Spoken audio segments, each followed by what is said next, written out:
A narrative which is being spread by ZANU PF yekuti takarwa Hondo, hakuna anotonga nyika asina kurwa Hondo.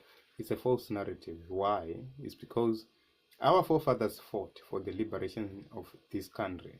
So if my grandfather was involved, if my father was involved in the struggle, and I choose to support a different political party, it doesn't make me a son of a lesser war veteran.